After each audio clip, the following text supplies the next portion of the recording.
Existe um fenômeno sobre o qual praticamente ninguém ousa falar abertamente. Indivíduos que atravessam um despertar interior profundo começam a desaparecer gradualmente do mundo convencional. Este desaparecimento não é acompanhado de alardes ou dramaticidade. Assemelha-se mais a uma retirada silenciosa, uma dissolução suave para longe das estruturas sociais estabelecidas. Carl Gustav Jung explicava que isto não representa uma renúncia à vida nem fraqueza de caráter, mas sim um passo inevitável para aqueles que transcendem os limites do inconsciente coletivo. Imagine uma pessoa que enxerga além do que os outros conseguem perceber. Ela detecta as sombras que a sociedade insiste em negar, sente as tensões que outros preferem ignorar. Em sua obra Psicologia e Alquimia, Jung escreveu que a expansão da consciência vem acompanhada de dor genuína. Não se trata de uma metáfora poética. Ele falava de uma dor psíquica, quase física, experimentada quando o desperto é forçado a permanecer entre aqueles que ainda dormem. Cada conversa cotidiana exige que ele oculte aquilo que já compreendeu profundamente.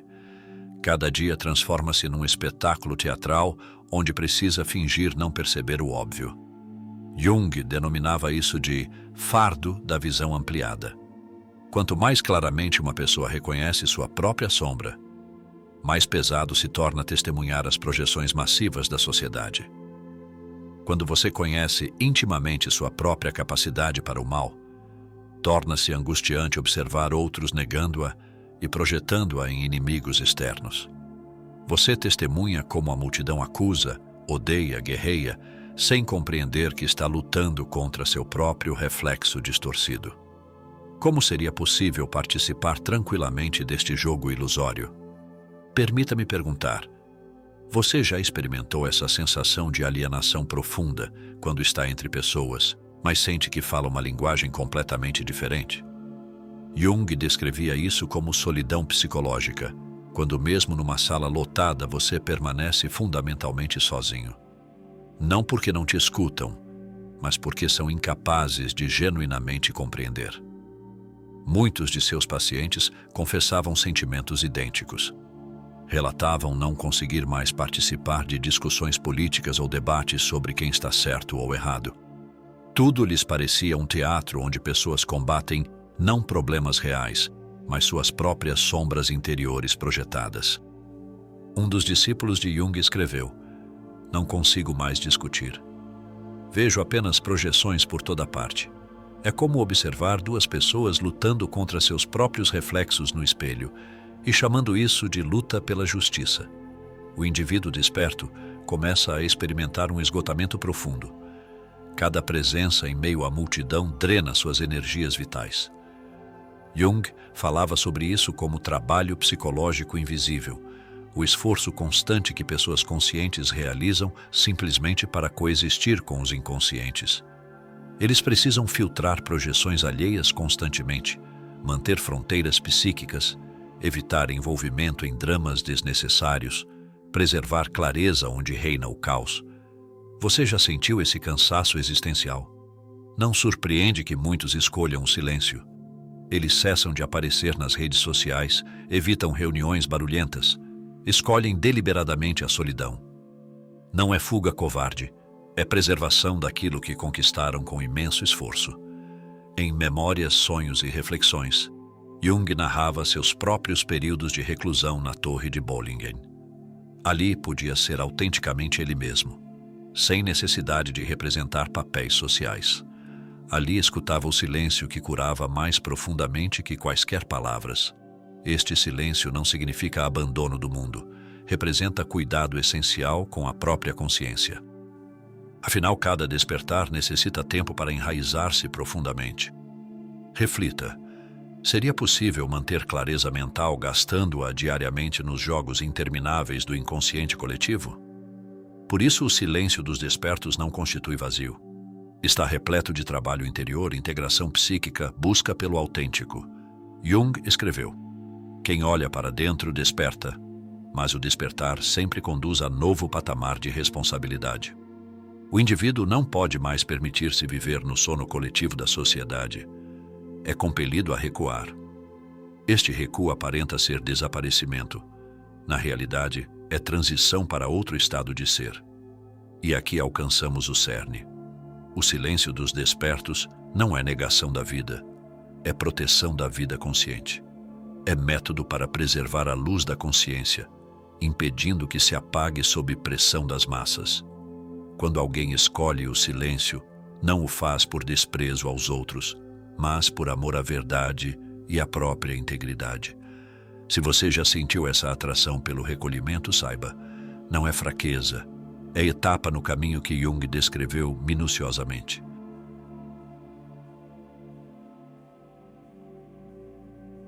A sociedade funciona através de papéis predeterminados. Diariamente, milhões vestem máscaras invisíveis.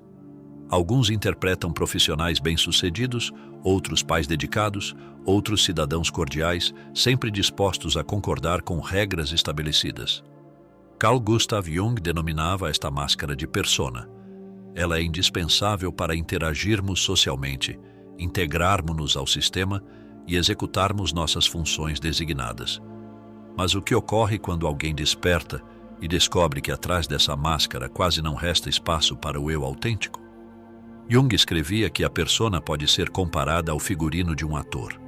Contém elementos necessários para o palco, mas carece da profundidade integral da alma humana. E quando o ator se identifica excessivamente com o papel, esquece quem verdadeiramente é. Em Alma e Mito, ele enfatizava que o perigo da persona reside em fazer o indivíduo viver perpetuamente num teatro, perdendo contato com sua voz interior autêntica. Pergunto-lhe, você já experimentou a sensação de ser forçado a dizer e fazer coisas que não correspondem aos seus sentimentos genuínos? Por exemplo, sorrir em reuniões enquanto sente ansiedade interior, elogiar ideias com as quais discorda fundamentalmente, ou silenciar para evitar julgamentos. Tudo isso é trabalho da máscara. Ela protege contra conflitos sociais, mas simultaneamente sufoca lentamente o eu verdadeiro.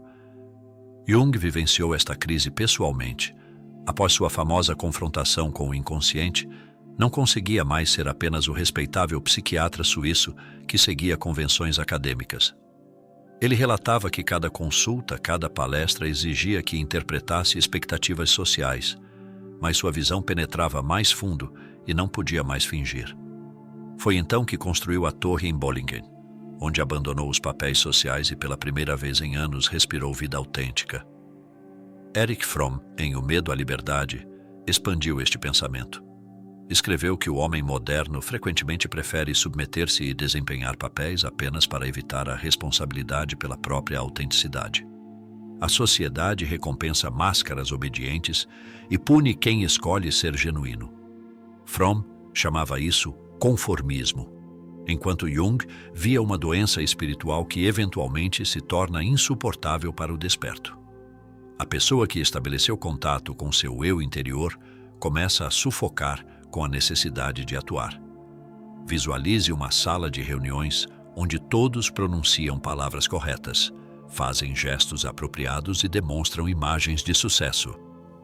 Externamente parece perfeito, mas para quem tocou o autêntico assemelha-se a um jogo vazio de sombras. Uma paciente de Jung confessou: "Sento entre colegas e percebo que apenas minha máscara fala. Meu verdadeiro eu não está presente. Não aguento mais." Autenticidade e máscara não coexistem harmoniosamente. Quanto mais profundamente alguém descobre seu eu, menos energia resta para o teatro social. Cada encontro, cada jantar, cada conversa torna-se traição à própria essência. Esta traição transforma-se em peso que exaure corpo e alma. Jung chamava o despertar de retorno à totalidade do self. É o centro profundo que não necessita aplausos nem busca aprovação externa. Mas para escutar sua voz, é preciso abandonar as máscaras. Este processo é doloroso porque a sociedade não está preparada para aceitar quem remove o figurino de ator. Você notou como pessoas que se tornam autênticas frequentemente provocam irritação?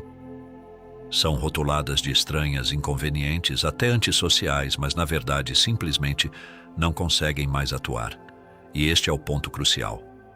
O desaparecimento dos despertos da sociedade inicia precisamente aqui, quando a máscara se torna asfixiante demais e a respiração do autêntico exige espaço livre. Assim, o teatro continua para a maioria, mas para os despertos, transforma-se em prisão. Recusar o papel torna-se ato de sobrevivência da alma. Neste momento, a pessoa escolhe silêncio sobre espetáculo, sinceridade sobre atuação, autenticidade sobre reconhecimento.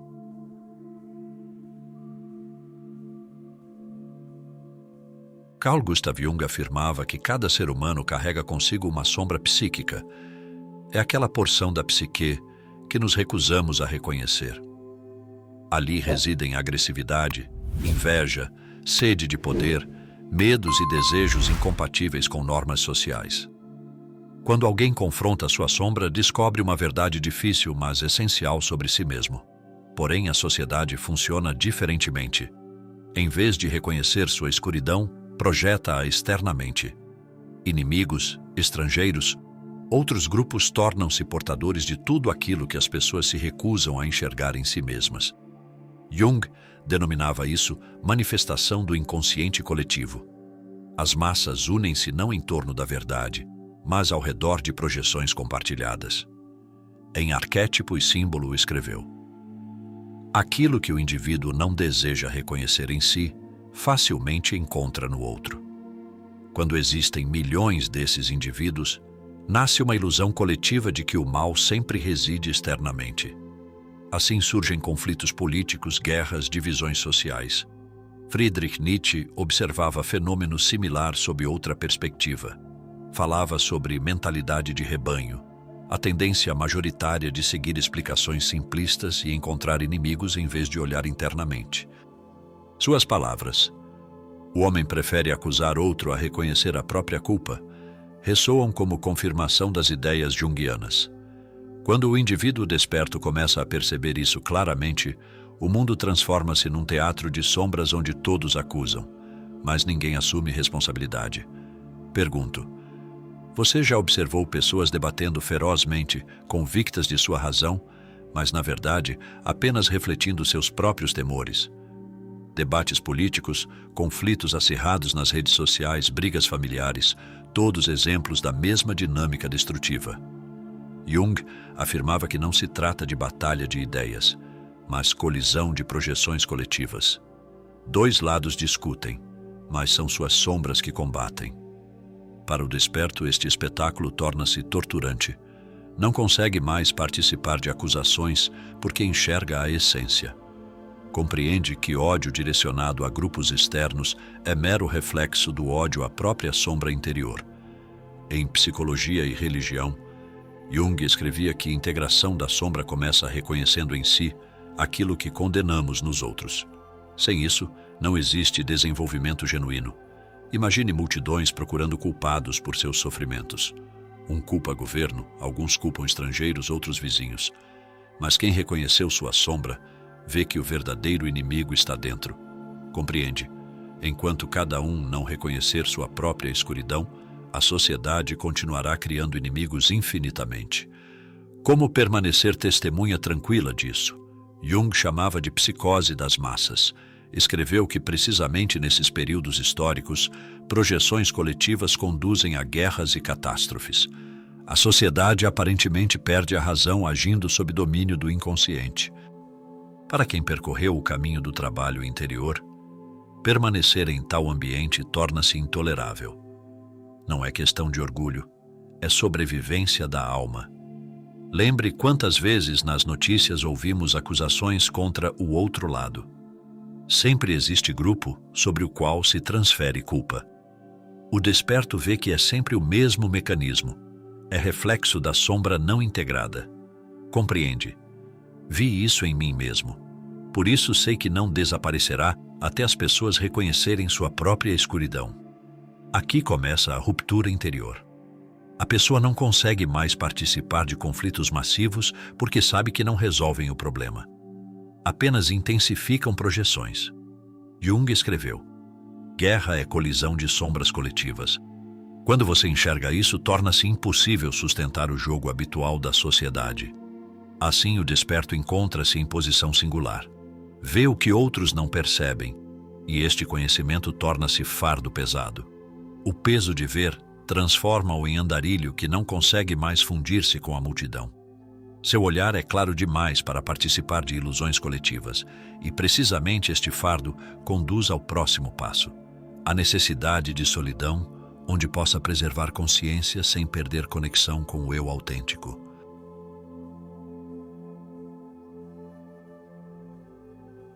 Carl Gustav Jung escrevia que individuação é impossível sem período de solidão profunda. Denominava isso arquétipo do eremita. O indivíduo que tocou as profundezas de seu ser inevitavelmente sente necessidade de afastar-se do ruído social. Não é escapismo, mas necessidade psicológica fundamental.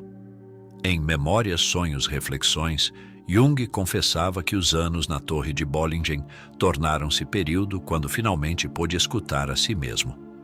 Por que a solidão é tão essencial? Porque, cercado pelo inconsciente coletivo, o desperto perde forças vitais. Cada interação requer filtrar projeções alheias, evitar envolvimento em conflitos, manter clareza mental. Assemelha-se a nadar constantemente contra a correnteza poderosa. Eventualmente, as forças se esgotam. Então a alma sussurra: pare, afaste-se, preserve o que já foi encontrado. Henry David Thoreau escreveu sobre isso em Walden. Retirou-se para a floresta não para rejeitar o mundo, mas para aprender a escutar o silêncio. Ali compreendeu verdades simples impossíveis de perceber no barulho urbano. A solidão transforma-se em espaço de integração psíquica. Jung enfatizava que sem este período, a pessoa arrisca perder tudo que conquistou dissolvendo-se novamente na massa. Pergunto: você já sentiu necessidade de ficar sozinho para reorganizar pensamentos e recuperar energia?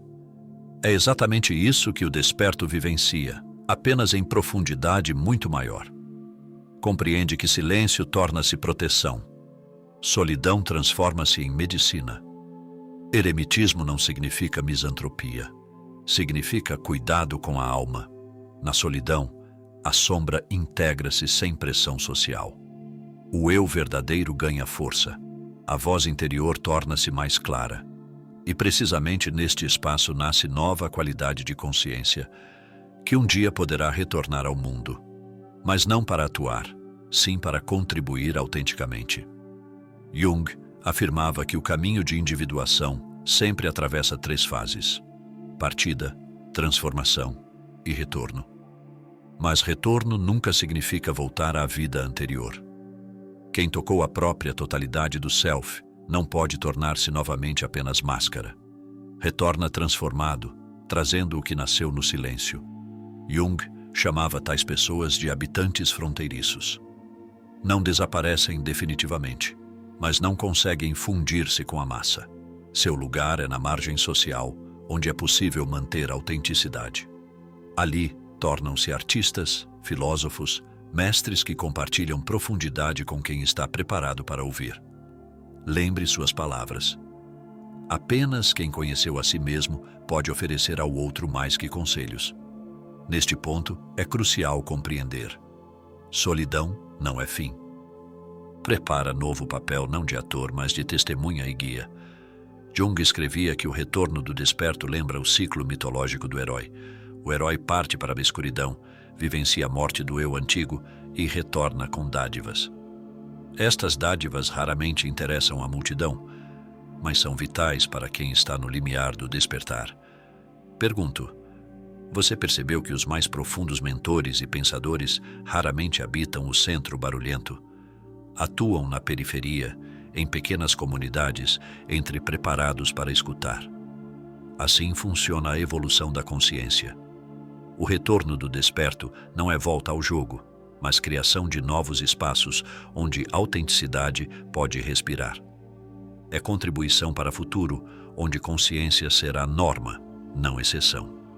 Jung acreditava que o desaparecimento dos despertos não destrói sociedade, mas prepara terreno para nova etapa evolutiva. Silêncio transforma-se em preparação, retorno em início de outra realidade possível. Se este vídeo ressoou em você, talvez seja porque você já está despertando. O silêncio que Jung descreveu não é isolamento. É preparação para uma contribuição mais autêntica ao mundo. Você não está ficando louco. Está ficando consciente. Gratidão profunda por sua coragem em explorar estas verdades comigo. Se este conteúdo tocou sua alma, inscreva-se agora e ative o sino. Toda semana mergulhamos nas profundezas da psique humana com Jung e outros mestres. Comente. Você já sentiu esta necessidade de afastar-se? Como lida com o peso de ver o que outros não veem? Sua experiência pode iluminar outro despertar. Compartilhe urgentemente este vídeo. Alguém que você conhece pode estar passando por este processo sozinho, achando que está perdendo a sanidade. Este conhecimento pode ser o alívio que precisam.